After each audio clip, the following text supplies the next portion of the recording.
vlog is all about my bags. So, bag reveal po tayo ngayon. Yes, I hope you enjoy watching my channel.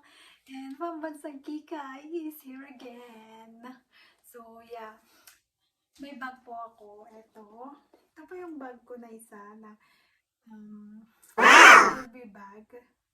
But then, malaki kasi siya. Kaya, gusto ko siya. Gusto ko siya pag nag-travel kami, pag pumupunta kami kung saan-saan. Ito yung gusto kong dalhin. Alam niyo kung bakit? Kasi, marami akong may lalagay dito. Pwede yung lagyan ng bagoong, kamatis, tinapa, itlog na maalat, alamang, mangga. Kahit anong ilagay ko dyan, kasya-kasya. Kaya, at least pag nag-travel kami, gusto ko yung malaking bag. And then, I have another Coach bag here. Coach bag.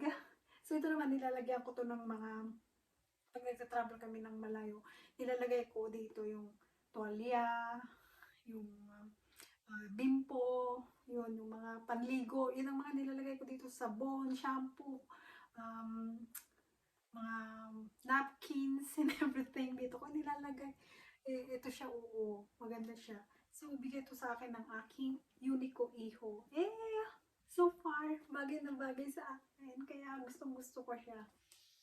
And then, I have another one here. Ito naman, guess siya. Bigay siya ng aking best friend.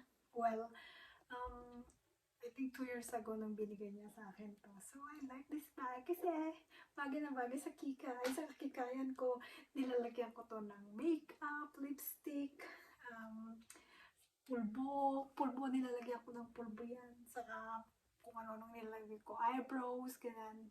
At saka yan. Tapos mga chani, yung pangalis ng mga ano, saka chani pang ano sa kilikili, yan ang ginagamit ko. And I have one here.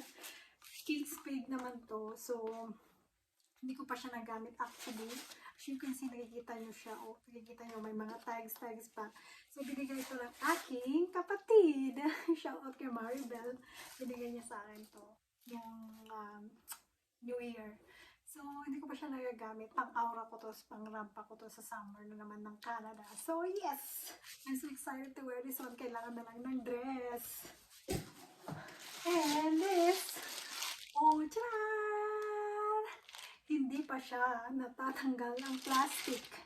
Kasi hindi ko alam kung ano ilalagay ko dito. Iniisip ko pa kung, bagay outfit for today. So, hindi ko pa natatanggal yung plastic. Kasi pandemya pa lang naman. So, I cannot wear it yet. So, I don't know kung kailan ko siya magagamit. Siguro pag pumunta ko pag nagbakasyon ako ng Pilipinas, pwede ko siyang pamalengke. Diba? Oh, maganda to. Lagyan ko ng mga bariya.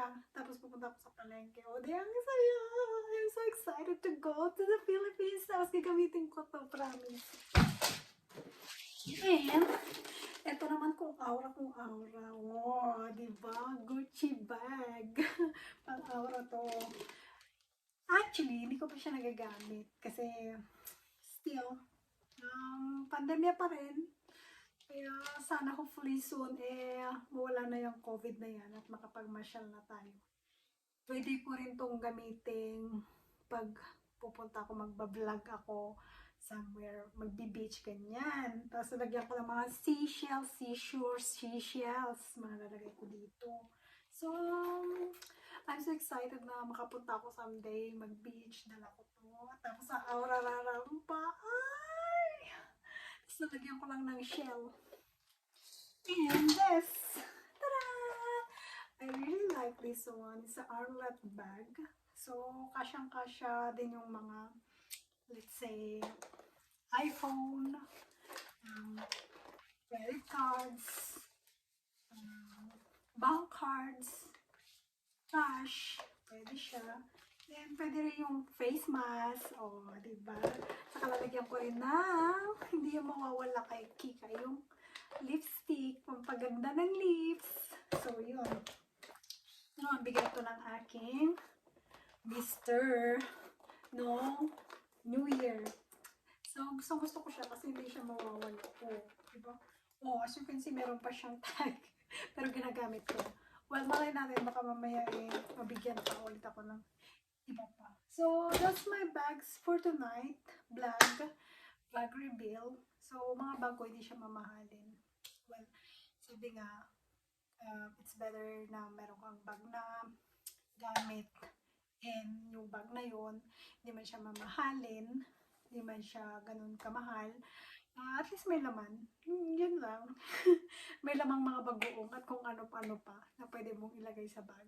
And, well, as you can see, yung mga bag ko affordable, bagay sa akin, at bagay sa kakayahan ko. So, if we can afford a better one or yung mga authentic na bag, then go for it. I'm so happy for you guys. Pero ako ay simpleng tao lamang. At kung ano yung nababagay sa personalidad ko, ay yun na yun. Saka, as long as pwede kong lagyan ng mga bagong at mga kamatis, tinapa, longganisa, at kung ano pa. Yan ang vlog for today. Thank you for watching.